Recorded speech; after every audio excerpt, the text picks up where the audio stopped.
So this is Lorraine Francis with Cadiz Collaboration, and today I'm with Cindy Kaufman. She's Senior VP of Marketing over at Mannington Commercial, and we're here at BDNY, which is Boutique Design New York Conference in New York City. And my favorite show. I know. So it's so good to see you. It's so good to see you too. It's been a while. Yeah. So we're doing this great series on really how to make a hotel, because I feel like people don't really know how much goes into making a hotel, and all the different parts and pieces. We just came from Austin, and we had a lot of Shaw carpet, which I know is your previous manufacturer. My previous manufacturer. But it looks beautiful. Good. So, and I think also, so the flooring industry, there's so much flooring in a hotel, from the guest rooms to the lobby to the restaurants to everything, and and I know you're, big on sustainability. That's our passion together. Yes. So, and I know Mannington has an amazing vision right now that's going on, and you're here to spearhead that. So tell us a little bit what's going on. Yeah, well, thanks. It's so good to see you, first of all. And this is my favorite show, because this, to me, is when everybody who's really embedded in this industry comes together. It's just a really, really good time. But Mannington Commercial is not playing a lot in the hospitality industry, and it is my passion. Which is not to say that I'm going to change what Mannington Commercial is all about. But one of the things when we say commercial, because sometimes people don't know, so commercial is healthcare? Well, we have a residential division and a commercial division. Okay. So all commercial segments: healthcare, senior living, education, workplace, multifamily, hospitality, but not residential. So we have a whole other residential division. So, one of the things I love about hospitality is that it influences all of the other segments. Yes, it does. And my feeling about hospitality as an ethos is that it's about giving people more than they expect. Right? Yeah. And I think it's better than home. Right. A hotel should be better than home. And we're saying it's a 60 Soho, and I love that place. Tara Bernard designed so cool. it. Yeah. But it's still it's been designed a while ago. But but when I get in that bed and my frette sheets and I'm comfortable, and it's a smaller room, but it's so cozy, so it's nice to stay there. So but that's the ethos, is giving people more than they expect and making them feel at home and making them feel special, but it's also nothing like home. Yeah, exactly. So it's kind of this thing that's a little bit hard to explain, but it does influence every other segment. Yeah. But it's just, there's nothing like it. And not just from an aesthetic point of view, but how they have learned to create space planning and treat the environment and treat the experience of the person in the space. And that's what I think is translatable in other spaces, in other segments. And it's so important, because everyone is spending all this time, and especially in other segments, in healthcare and healing environments and education and learning environments. How do you create spaces where people are doing what they're meant to be doing in those spaces? Exactly. So that's, And you were talking about, this morning was great, because I'm a fake farmer in Hood River, Oregon. Fake farmer. Fake farmer. So we've been very passionate about sustainability for all of our life. Right. And I think also knowing that hospitality has been a little bit slow and late to the party. Yeah. And I think it's also, I don't think people know the model's different. So a hotel owner might only have a hotel for 5 years and flip it. So it's hard to And the invest. renovation turn is so, the short cycle of renovation turns as opposed to other segments, that's a much longer, cycle. It's you're hard. going to have a hospital for 100 years. Right. And it's really hard, and it's really expensive, and because it's not sort of part of the operations of other types of spaces, they don't turn as frequently as hospitality, and that's difficult for the environment. Here's the thing, no one in this industry has solved this problem yet. That's the reality. I don't care what any other manufacturer tells you, there is no solution yet. I think people are working on the solution. I think that all the things that we're doing are stair steps to getting to where we're going. Carbon offsets, material health, all of those things are stair steps. The real problem is, what do we do with all of this stuff that's in the world? And it's not just our industry, of course. It's look at the fashion industry, the textile industry. There's a lot of stuff. I think the fashion industry, to me, my mom was a fashion designer, so kind of seeing, I think I went to this Kornitz, actually a manufacturer out of Israel, and they make this incredible printer machine.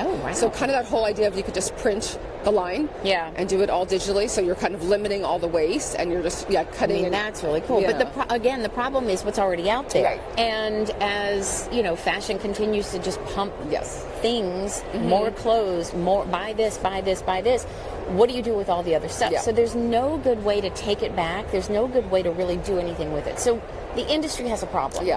But what we're committed to is transparency. So, and to me, the sustainability conversation, the ESG conversation, the social responsibility conversation is about transparency. Yes. This is who we are. This is what we believe in. We are working towards better goals. Yeah. We are changing our business practices. We are breaking down silos within our organization and even outside of our organization. We're trying to partner even with some of our competitors because it's not a single manufacturer solution. It's an industry solution that has to be born out of this. No, exactly. So we can't do it alone. We have to do it even with our competitors. Yeah. And I think the transparency is the... Yeah, but at the beginning, like, manufacturers didn't share. It was like interfaces doing things. Not at all. The different industries were doing things. But I feel like it was kind of when Walmart did some sustainability, like they invited Target in to kind of see what they're doing with their lighting, what they're doing with the skylights to kind of reduce costs. So I think that was kind of this blend of like, we got to share to be transparent to get where we need to go. It's difficult because not everybody feels this way. Yeah. But that's one of the things that we lead with most is around transparency. Yeah. We're not perfect. We are late to the party, but we are doing all the things that we can do in the right order. And then from a transparency perspective on our products, we tell everybody exactly what's in our products. We declare everything on our labels. We go down to, the 100 parts per million, not the 1,000 parts per... Like, we are trying to drill in as targeted as we can and be as transparent as possible because we're not trying to hide anything. Exactly. That's the big difference. Yeah. So I'm so excited, like, your Mannington is going to be great for you, and like, you're so excited to be there. You've been so happy this year since you joined them. I know. So awesome. And it's going to be great to see what you're doing with them. Thank you. Before we leave, what's some career highlights for you? Career highlights? Yeah, in hospitality. Oh my God, in hospitality. Well, the first one I want to list is not in hospitality, but I worked for Red Bull Energy Drink for a really long time. And that was really what put me on a path about experiences and being passionate about experiences. So then when I got to hospitality and really digging into this industry, it just solidified that this is all about the experience. The guest experience, the experience like we talked about a minute ago. It's like you want to feel like you're cozy and at home, but not even anything remotely like your home. Yeah, exactly. So it's unique, it's special, it's trying something new, it's seeing things you've never seen, seeing things in context that you've never seen, and that experience is what drives me, I think, more than anything else. And I mean, hospitality it's a joyful industry. It should be a joyful industry. I think people don't know how, like, everyone's so nice to each other here. I know, even because we're all happy. But we're all like we're competitors, but I think because we're all hospitable, we're all like super kind. So it is nice having your competition near you and still be like super kind. It's a joyful industry because it's where people, even if you're traveling for work, which we are, we're still having a wonderful experience together. But I mean, I think that's what the industry is about. So it's cool. Okay, so also I feel like I love coming to New York versus Vegas because I like to see new places. So we actually went to Casa Dani last night. We had this great Spanish restaurant. We had this great tapas. So it's always good to see design and textures, and we looked into the kitchen, and there was a lot of energy there.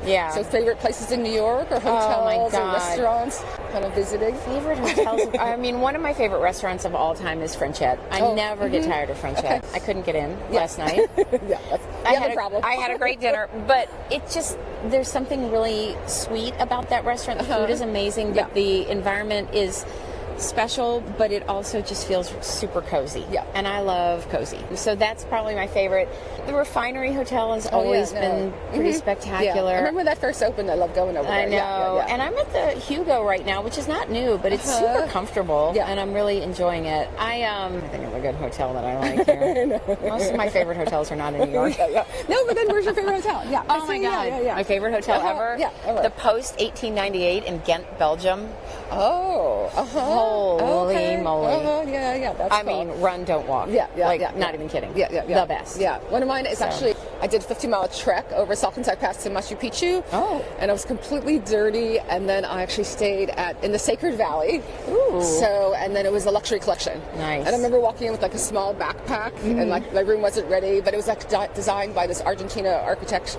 And then I sat down and had like a champagne and an alpaca burger, and I was like so happy. And I just did this great, walk for like 5 days straight. It was a solo trek, so I had like had like a chef, and I had like a guide, all for like $12.95. It was like the best $12.95 I ever spent, but it was so quiet, and I think arriving there was so beautiful. And I think it was like that kind of tactile experience of being in a beautiful place. What was so special about the Belgian hotel? It was in an old post office, so like an old like state Belgium state post office built in the 1800s, and they converted it into this amazing boutique hotel. Yeah. It was rich, and it was like historic, but at the same time, the room was fresh and modern, super comfortable. There were fresh flowers by the bed. Yeah. That was the first place I'd ever stayed where there was fresh flowers by the bed. That's little touches. It's like those little highlights. It was perfect. Cool. Well, thanks for sharing everything with me. It was my pleasure. We'll get to the show. And it's so good to see you.